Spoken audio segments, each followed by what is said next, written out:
요한복음 19장 26절부터 27절 두 절만 보겠습니다. 우리 큰 음성으로 합독하시겠습니다. 예수께서 그 모친과 사랑하시는 제자가 곁에 섰는 것을 보시고 그 모친께 말씀하시되 여자여 보소서 아들이니이다 하시고 또 그 제자에게 이르시되 보라 내 어머니라 하신대 그때부터 그 제자가 자기 집에 모시니라. 아멘. 사람은 누구나 죽기 전에 꼭 하고 싶은 일들이 이렇게 있습니다. 어떤 사람들은 그걸 리스트로 이렇게 작성을 했어요. 그 리스트를 우리가 버킷 리스트다 이렇게 말을 합니다. 저에게도 버킷 리스트가 있습니다. 몇 가지가 있고 각 분야마다 몇 가지가 이렇게 있는데 그 중에서 꼭 한 가지 하고 싶은 것은 죽기 전에 요리 학원을 꼭 다니고 싶은 것이 제 어떤 꿈입니다. 왜냐하면 제가 다른 것은 그냥 흉내라도 내고 그냥 이렇게 얼철철하지만 좀 따라가긴 하는데 이 요리만큼은 전혀 어떻게 손을 댈 수가 없는 그런 사람이다 보니까 우리 집사람이 아이를 갖고 애가 막 이렇게 막 수박 배처럼 쫙쫙 갈려질 때도 우리 집사람이 직접 밥을 해서 저를 먹여 살렸습니다. 그러니까 이게 그러고도 제가 살아남아 있다는 것은 어떻든 무한한 주님의 은혜요 사랑인 줄로 제가 잘 알고 있습니다. 요즘 TV나 무슨 이런 예능 프로그램을 보면 젊은 신랑들의 모습들이 이렇게 나오는 걸 봐요. 그걸 볼 때마다 저는 가만히 보다가 우리 집사람이 뭐라고 할까봐 모르겠지 하고 이렇게 채널을 돌려버려요. 이렇게 돌려요. 왜냐하면 그거보다 보면 틀림없이 또 한마디를 합니다. 그래서 제가 어쨌든 이 왼수를 언제 갚아야 되나 항상 그렇게 생각하고 있기 때문에 꼭 요리학원 한번 다녀서 우리 집사람의 어떤 만족할 만한 맛있는 요리를 꼭 죽기 전에 한번 대접하고 그리고 내가 주님 만나야 되겠다 하는 그런 생각이 있어서 제 버킷리스트 안에 요리학원 다니는 것이 이렇게 기록이 되어 있습니다. 오늘 여러분 본문 말씀 이렇게 보시면 아시겠지만 오늘 이 본문 말씀도 이 주님의 버킷리스트와 가까운 그러한 말씀입니다. 오늘 말씀은 우리가 26절부터 27절까지 읽었는데 그 다음 절 28절 보면 이후에 예수께서 모든 일이 이미 이룬 줄 아시고 그랬으니까 모든 일을 다 이룬 줄 아시고 30절의 끝부분에 가면 영원히 돌아가시다라고 돼 있어요. 그러니까 다시 말하면 주님이 죽기 직전에 모든 일이 다 이룬 걸 아시고 이제 주님이 영원히 돌아가셨다 이렇게 기록되어 있는 거예요. 그러니까 그 이후에 모든 일이 이룬 줄 아시고 그 바로 직전에 무슨 말씀입니까? 오늘 저와 여러분이 함께 상고한 말씀입니다. 주님께서 사랑하는 제자가 곁에 서신 걸 보시고 당신의 모친을 부탁합니다. 우리 어머니를 좀 모셔라. 그리고 그 이 말씀 이후로 사도 요한은 오늘 이 요한복음을 기록한 저자입니다. 사도 요한은 바로 그 예수의 모친을 평생 그 마리아가 죽을 때까지 모셨습니다. 그러니까 그것을 사랑하는 제자에게 모친을 부탁한 것이 어찌 보면 주님께서 이 땅에 계신 동안에 다른 것은 모든 것을 하나님의 아들로서 당신의 영적인 사명을 다 감당하시고 테탈라스 타이 다 이루었다라고 그렇게 외치시고 떠나셨지만 마음의 한켠에 딱 걸렸던 것은 육신의 모친인 마리아의 문제였던 것 같아요. 그러니까 그가 이 일을 마지막으로 부탁하시고 이후에 모든 일이 이룬 줄 아시고 그 영원히 떠나가셨다라고 이렇게 기록되어 있는 것입니다. 당시에 이스라엘의 여자들은 대개 15살에서 18살 사이에 이렇게 정혼을 하고 결혼을 했다 이렇게 그 당시의 문화에 그렇게 말씀하고 있습니다. 그러니까 이 마리아도 정혼할 때니까 어떻든 간에 15살에서 18살 사이는 됐겠죠. 그런데 그리고 그가 정혼할 때에 예수를 잉태하고 났으니까 어떻든 계산하기 좋게 정확하게 계산해서 몇 시간 몇 촌지는 모르겠지만은 어떻든 계산하기 좋게 한 20살 전에 20살 정도에 예수님을 출산했다 이렇게 우리가 보면 되겠습니다. 그러니까 20살에 출산했고 예수님이 33살에 돌아가셨으니까 마리아 나이가 몇 살이야? 에? 어떻든 50 몇 살인데 이렇게 몇 살 여분을 두고 말씀을 드리면 저와 여러분이 오늘 그거 계산을 하고 설교를 못해요. 그러니까 그냥 대충 잘라서 50살에 돌아가셨다 이렇게 합시다. 왜냐하면 20살에 돌아가시고 30년 사셔서 돌아가시고, 그러니까 마리아 50살 정도에 예수님이 이제 돌아가신 겁니다. 그러니까 예수님이 돌아가실 때에 부탁했으니까 마리아의 나이 50살에 예수님의 제자인 요한이 그를 봉양하기 시작했어요. 그러면 예수님의 제자인 요한은 몇 살이었을까요? 어쨌든 잘은 모르지만 어떤 30살 어가는 됐을 것이 아닌가 이렇게 생각했을 때에 이 사도 요한 나이 30살에 마리아의 나이 50살에 이렇게 이제 마리아를 사도 요한이 봉양했다 이렇게 기억을 하시면 되겠습니다.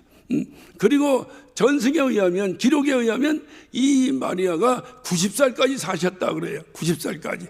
그러니까 그 당시는 뭐 엄청 장수하게 된 거죠. 왜 이렇게 장수했을 것 같아요?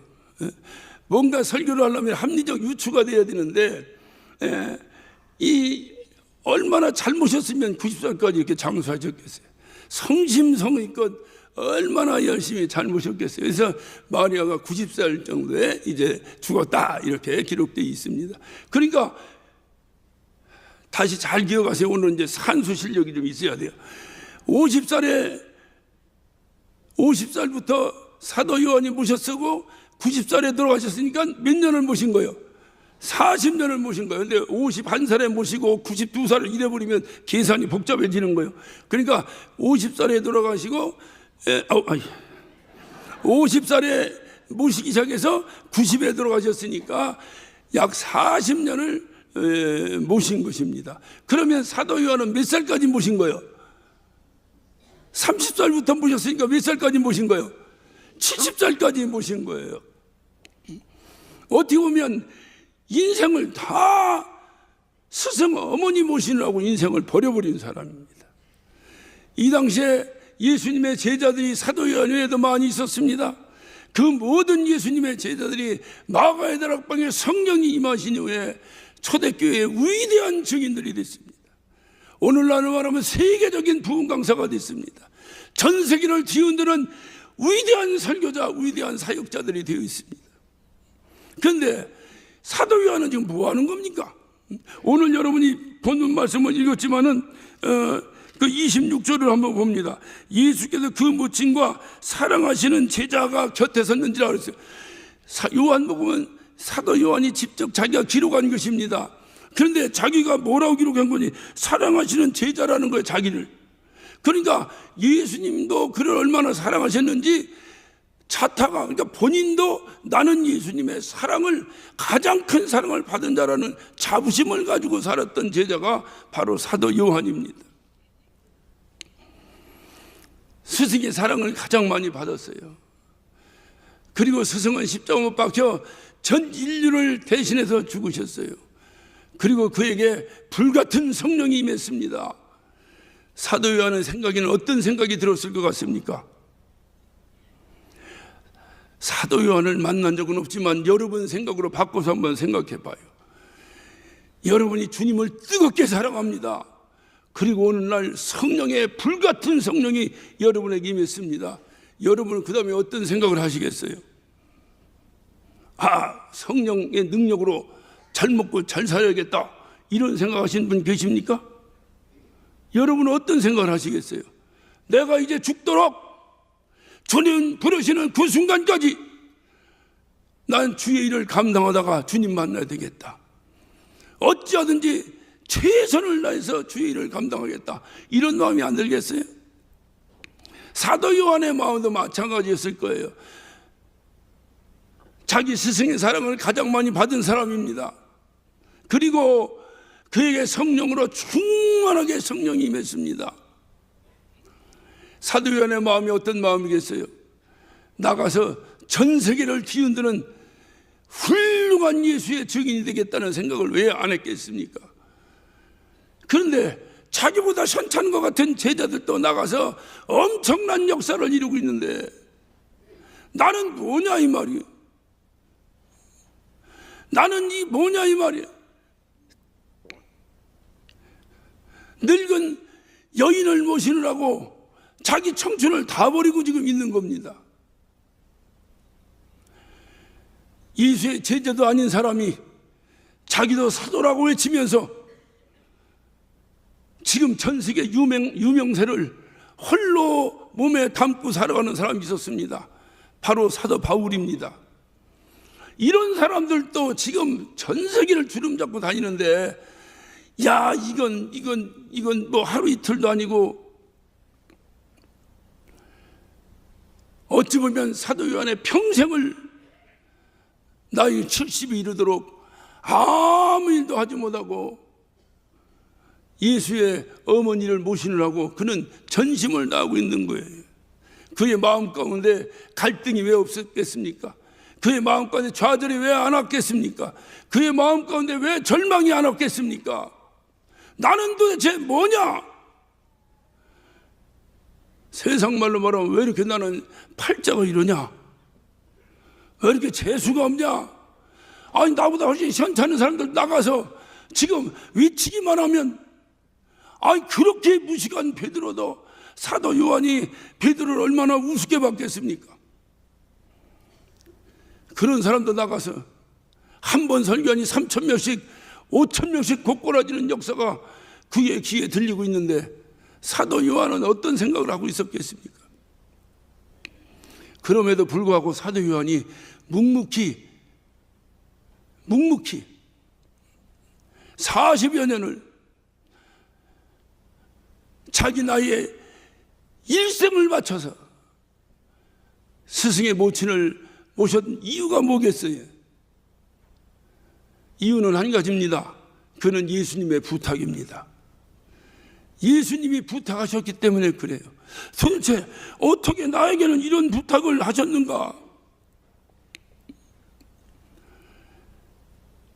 70년 동안 한 여인을 모셨다고 해서 자기의 동료들은 나가서 전 세계를 주름잡는 유명 인사가 되었다고 해서 사도 요한의 인생은 끝난 겁니까?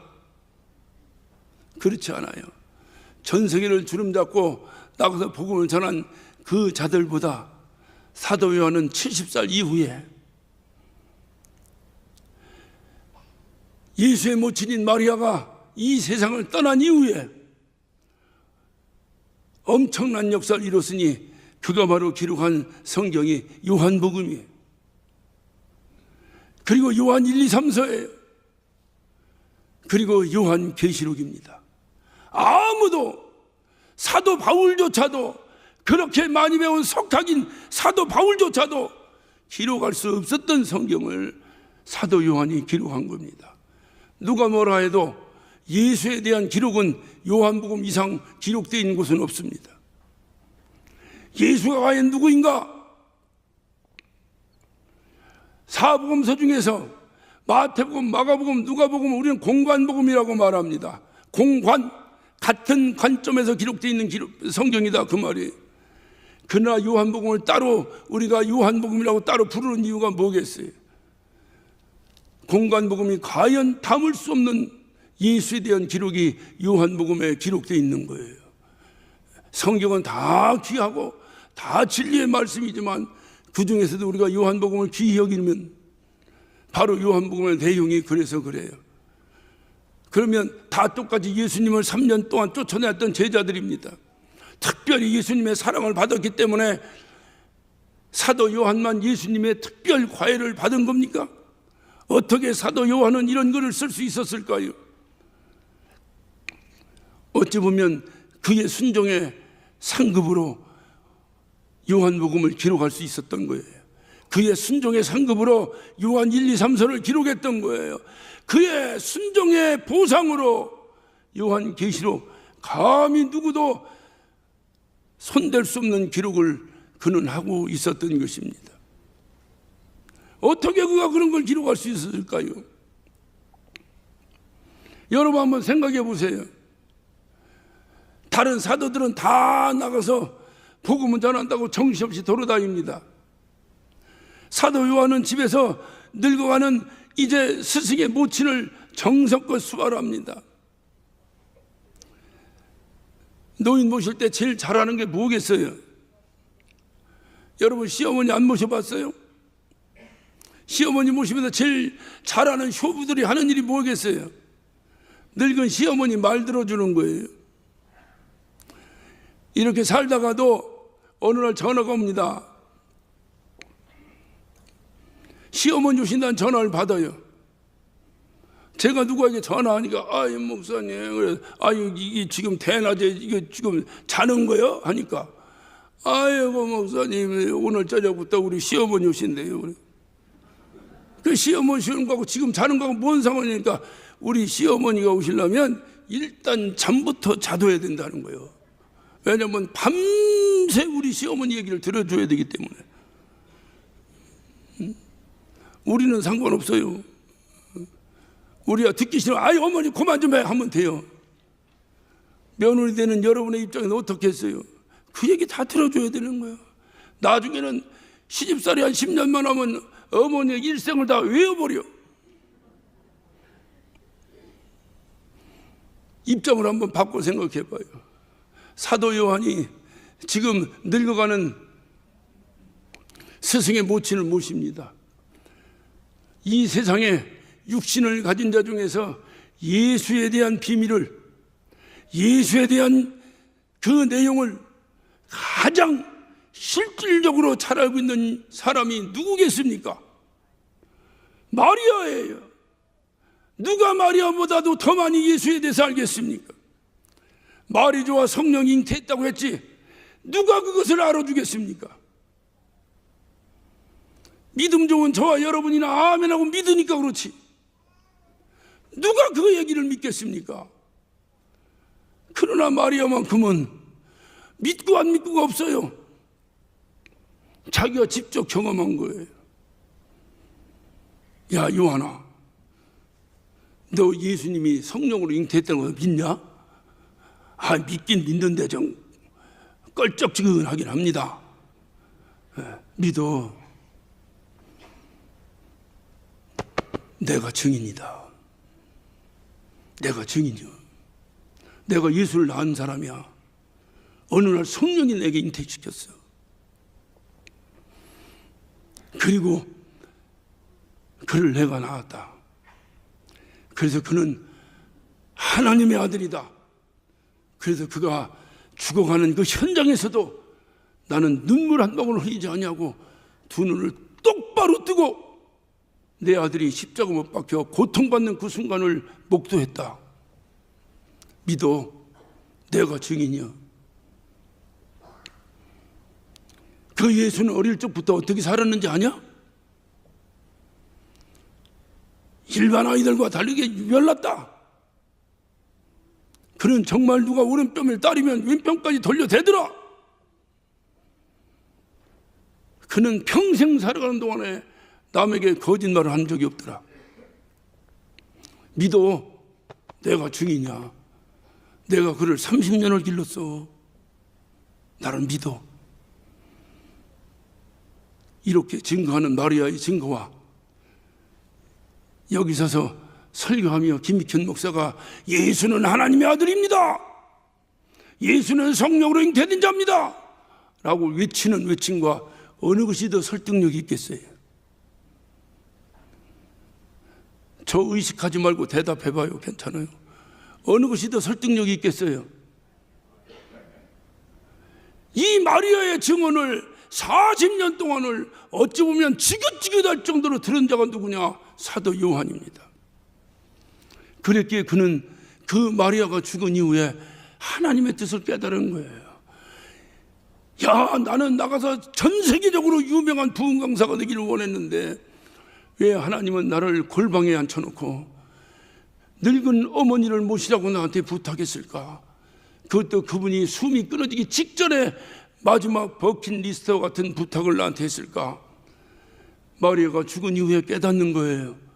아하, 모든 자들이 말씀을 정하고 성령에 의해서 충만하게 이 땅에 복음이 증거될 때에 저들에게 예수에 대한 기록이 필요하구나.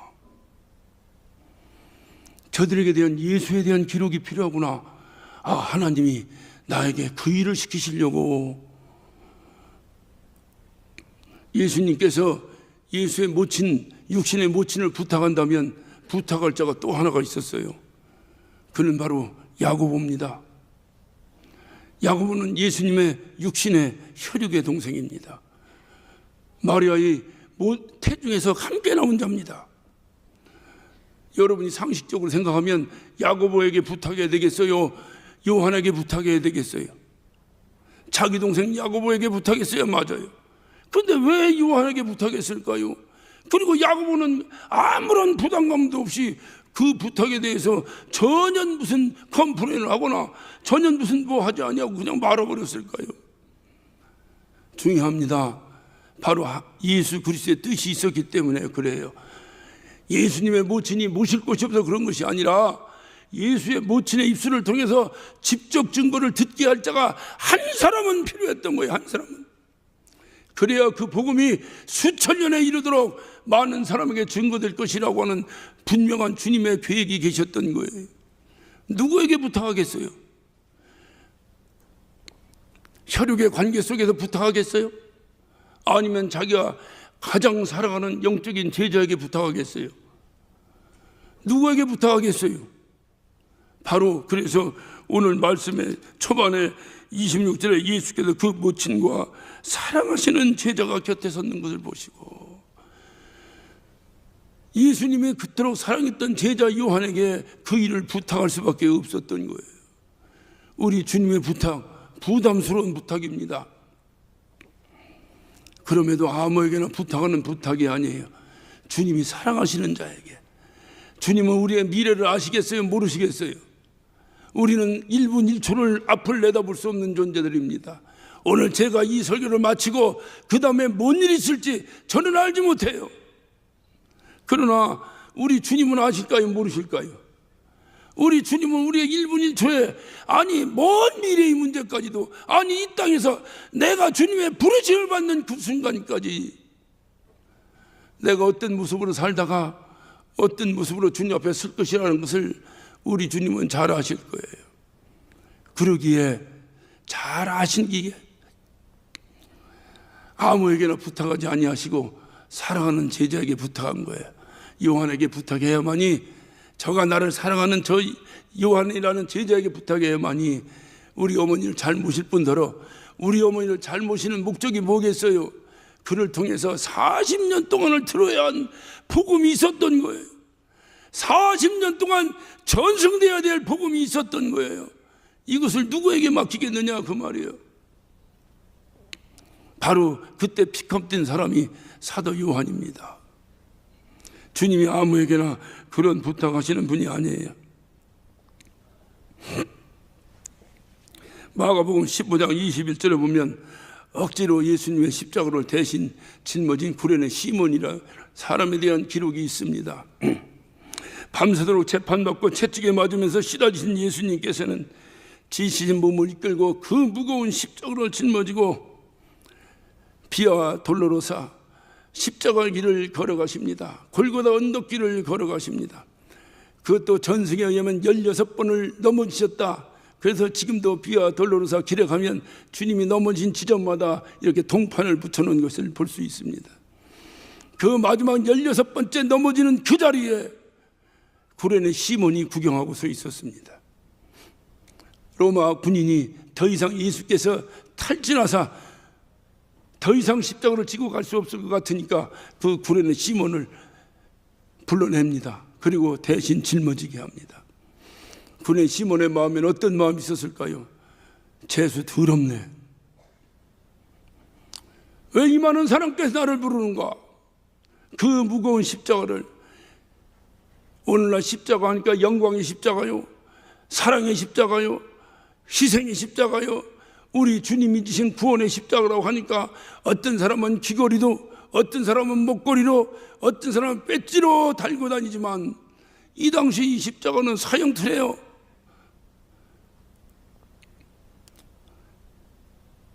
그 흉악한 죄인이 사형받을 때 짊어지는 사형틀을 대신 짊어지라고 하면 여러분은 짊어지시겠습니까?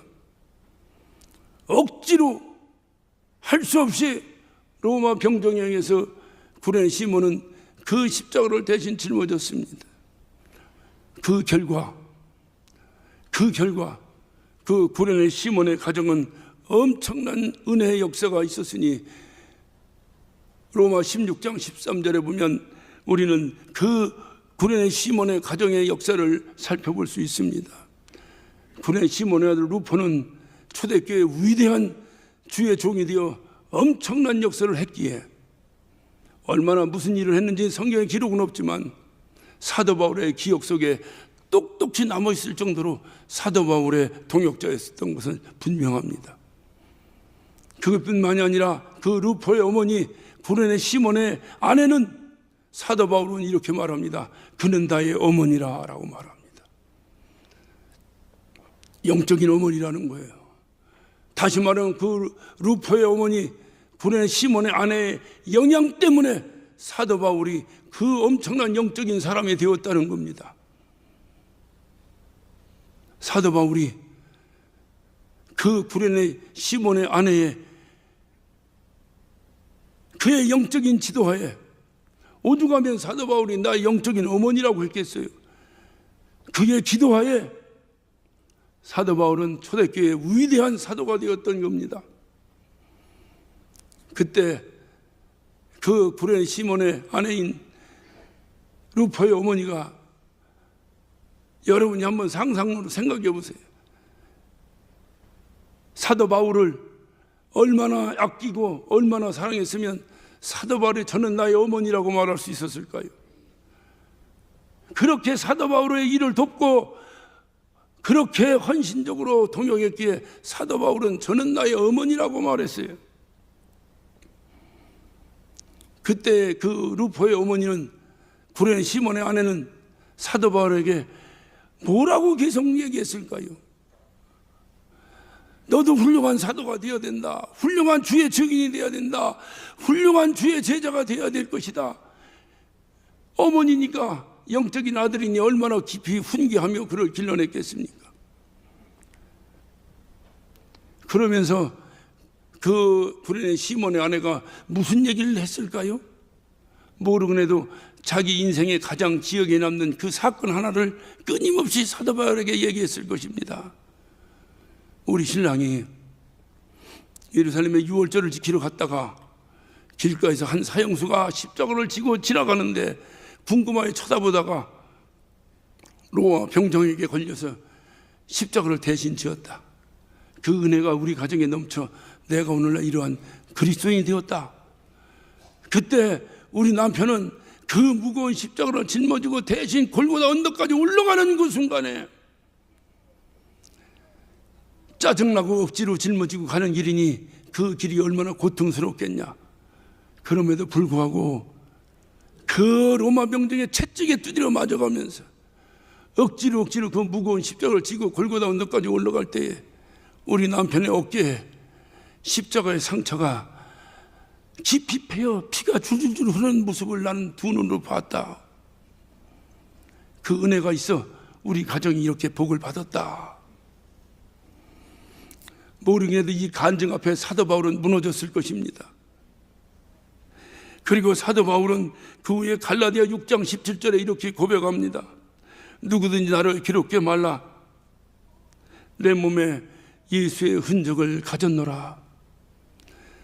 구레네 시몬이 가졌던 예수의 흔적이 나에게도 있다고 외쳤다 이 말이에요.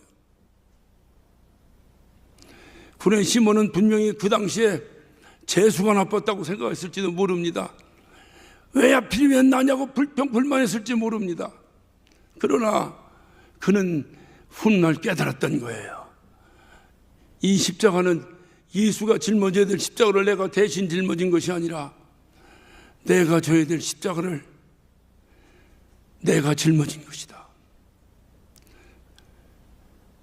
그 이후 구레네 시몬의 가정은 완전히 변화되는 역사가 일어난 겁니다. 여러분, 주님의 부탁이 부담스러우십니까? 왜 하필이면 난가? 다른 사람도 많이 있는데 오늘날도 주님의 부탁이 우리의 삶 가운데, 우리의 신앙생활 가운데 끊임없이 우리에게 도달할 것입니다. 어떤 사람은 직분으로, 어떤 사람은 사명으로 끊임없이 주님의 부탁이 우리에게 다가올 것입니다. 부담스러우시죠? 제가 설교 제목을 잘못 잡았어요. 설교를 하다 보니 거룩한 부담이 아니라 주님의 부탁이라고 잡아야 됐는데 잘못 잡은 것 같아요. 왜 부담될까요? 왜 주님의 부탁이 부담될까요? 내 일이 아니고 주님의 일이라고 생각하니까 부담되는 거예요. 주님이 하신 부탁이 주님의 일이 아니라 내 일이라면 부담이 될까요? 주님이 여러분에게 하신 부탁이 내가 안 해도 되는 일을 나에게 하신다고 생각하니까 나에게 부담이 되는 거예요. 주님이 아무에게나 부탁하십니까? 저를 바라보니 내 부탁을 분명히 잘 듣고 수행해 줄 것이라고 하는 주님의 그의 미래를 아시기 때문에 그래서 사랑하시고 부탁한 거 아니겠어요? 주님이 아무 데서나 주님이 쓰러지셨겠습니까? 주님이 쓰러지셨다고 해서 그거 하나 극복 못하고 탈전하여 주저앉을 수밖에 없는 그런 나약한 분입니까? 그분이 왜 빌면 그곳에서 쓰러지셨을까요? 이유는 한 가지예요. 거기에 구레네 시몬이 있었기 때문입니다. 주님의 부탁을 들어줄 만한 구레네 시몬의 미래가 어떤 미래가 펼쳐질 것이라는 것을 미리 아셨던 주님께서 구레네 시몬이 아니면 누구도 사도 바울의 사역이 초대교회의 위대한 역사가 함께 동역할 자가 있을 것이라고 생각하지 않으셨기 때문에 주님은 구레네 시몬의 가정의 미래를 아셨기에 구레네 시몬에게 그 앞에서 쓰러지신 거예요. 2000년 21세기를 살아가는 우리에게 오늘 주님은 왜 하필이면 내 앞에서 쓰러지셨을까요? 왜 하필이면 우리 주님이 수많은 사람이 있는데 우리에게 이렇게 부담스러운 부탁을 하셨을까요? 가슴이 설레이지 않습니까? 그분이 우리의 미래를 아시는 거예요. 우리 외에는 누구도 책임질 만한 사람이 없다고 생각하기에 우리에게 주님은 어찌 보면 인간적으로 생각해 부담스러운 부탁, 그래서 우리는 거룩한 부담이라고 생각하지만 사실은 부담은 내 일이 아니라 남의 일이라고 생각하니까 부담인데 내 일이라고 생각하면 부담스러울 리가 있을까요? 왜 그 일을 나에게 부탁하셨을까요? 저는 항상 제 자신의 인생도 답답하고 어렵고 힘들고 앞이 막막할 때 혼자 앉아 제 자신의 인생을 뒤돌아보기도 합니다. 왜 하필이면 나일까? 왜 하필이면 나일까? 그냥 여러분이 이해하고 들어주세요. 그냥 교만하다고 해도 그냥 이해하고 들어주세요. 여러분이 생각할 때 그냥 나 누가 안 도와줘도 그냥 알아서 나보고 하나님 일 하라 그러면 그냥 밥 세 끼 먹고 살 만큼 하나님 일은 할 것 같습니까? 못 할 것 같습니까? 시험 드네. 할 것 같습니까? 못 할 것 같습니까? 할 것 같습니까? 굳이 꼭 제가 성락기에 와서 이렇게 안 해도 먹고 살 수 있을 것 같습니까? 못 살 것 같습니까? 살 수 있을 것 같아요? 저는 평생의 의문이 그겁니다. 우리 주님 앞에 저는 이 언저리를 벗어나 보려고 몸부림을 쳤던 사람입니다. 30여 년의 목회 가운데 3분의 2 이상은 그곳에 집중할 정도로 몸부림을 쳤던 사람입니다. 그런데 또 말년에 또 불렀어요. 그래서 또 이곳에 또 와 있어요. 왜 이럴까? 그냥 내버리면 남에게 피해 안 주고 그냥 처자식과 함께 밥 먹고 살 정도는 목표를 할 수 있을 것 같은데 왜 자꾸 나를 이렇게 힘들고 어렵게 부르시나? 그러면서 제가 또 위로받고 힘받고 하는 중요한 이유가 하나 있어요.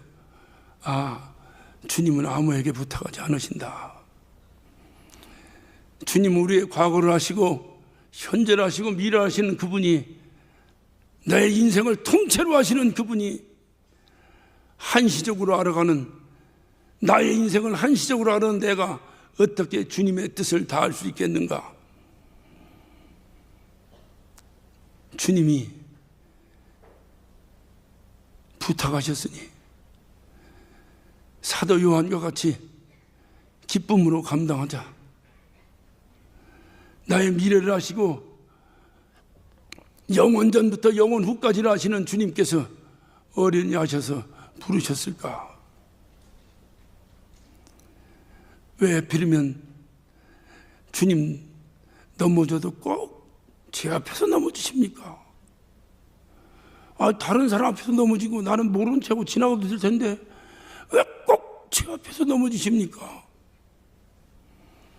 불행의 시몬의 심정으로 오늘 이 설교를 준비하면서 오늘 새벽에도 또 주님 앞에 외쳤어요. 주님, 왜 꼭 내 앞에서 엎어지십니까? 주님 힘드시면 쓰러지실 곳이 없어서 꼭 내 앞에서 쓰러지십니까? 야 이놈아, 네가 내 십자가를 져야 해. 네가 내 십자가를 져야 해. 너 내 십자가를 그렇게 질 수가 없겠냐?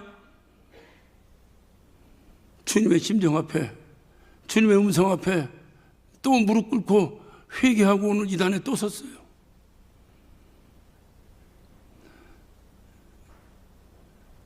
여러분, 신앙생활 하면서 누구는 신앙생활에서 복도 받았다 하고, 누구는 신앙생활에서 병도 고쳤다 하고, 누구는 신앙생활에서 안 되던 일도 잘 됐다는데 왜 이렇게 나만 신앙생활이 이렇게 어렵습니까?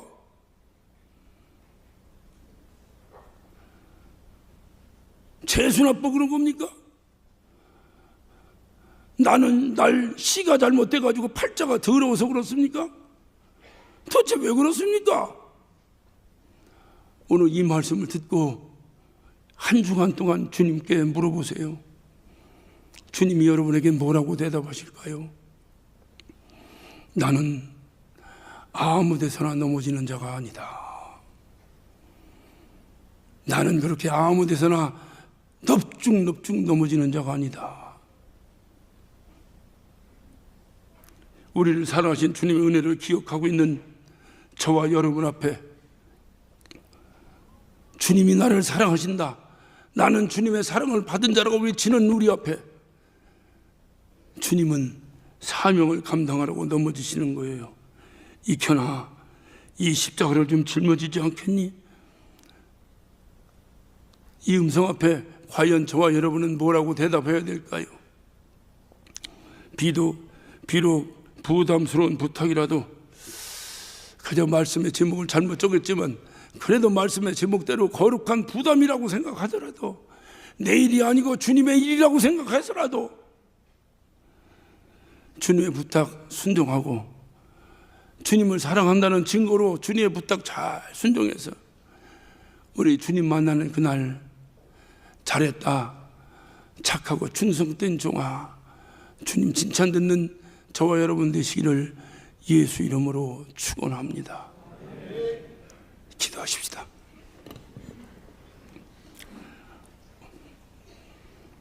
오늘 시간 주님 앞에 한번 여쭤보세요. 주님, 하필이면 왜 내 앞에서 넘어지십니까? 주님, 하필이면 왜 나에게 부탁하시는 겁니까? 내 인생 내가 살기도 힘든데 왜 주님의 일까지 나에게 부탁하십니까? 오늘 시간 주님을 애통하는 마음으로 부르짖으면서 주여 왜 나에게 부탁하시는 겁니까? 주여 왜 나에게 부탁하시는 겁니까? 우리 다 같이 예수여 외치시고 한 목소리로 기도하십니다. 예수여